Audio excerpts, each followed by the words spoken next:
On peut voir qu'il y a un mot de passe. Je vais tout simplement lancer mon programme. Je vais utiliser un outil qu'on peut trouver en fait sur internet.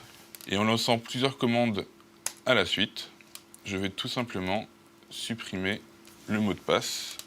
Voilà. Donc, le téléphone redémarre. Il n'y a plus de mot de passe. J'ai directement accès au téléphone. Ça a l'air très facile. C'est extrêmement simple. Ça prend 10 secondes. C'est vraiment très très rapide.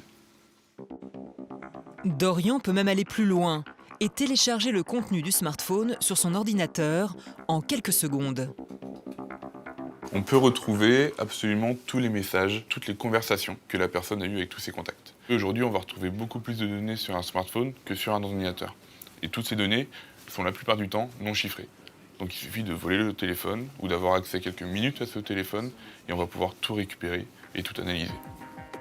Et toutes ces informations restent dans notre téléphone bien plus longtemps qu'on pourrait le penser. Le succès des smartphones et la course au modèle dernier cri a créé une nouvelle tendance. La revente des vieux téléphones. 15% des appareils achetés sont des modèles d'occasion.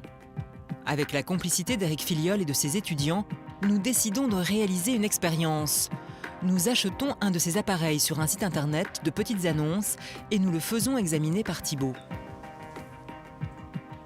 On voit bien qu'il n'y a rien. Pas de message, pas de contact, pas de photo. Donc, a priori, le téléphone est vide.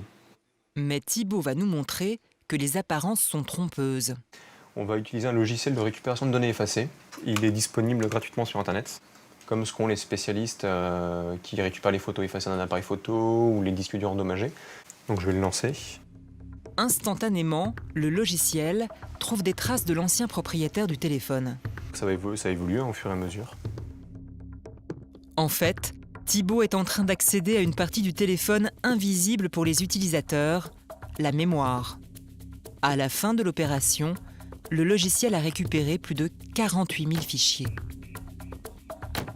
On a des photos qui, vraisemblablement, sont des photos personnelles, qui ont été prises par l'utilisateur. Voilà, on a des portraits. On retrouve souvent les photos des mêmes personnes, toujours en couple. Ça fait limite photo de mariage. Sans en avoir conscience, l'ancien propriétaire a rempli son téléphone d'informations confidentielles. Il est allé jusqu'à y mettre sa vie intime et des photos embarrassantes. Ah bah c'est simple, on a toute sa vie. Privée, professionnelle, on a tout. On peut reconstituer ce qu'il a fait, où est-ce qu'il est passé. On peut recouper ça avec des informations qu'on trouverait sur Internet.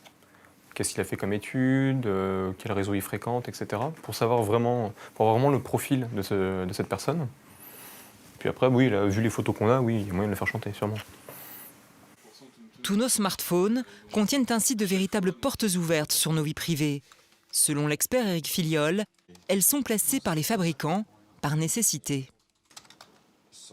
Quand vous avez une affaire de pédophilie, quand vous avez une affaire de viol, j'ai eu à travailler il y a quelques années sur des affaires de viol où les gens s'étaient filmés. Bon.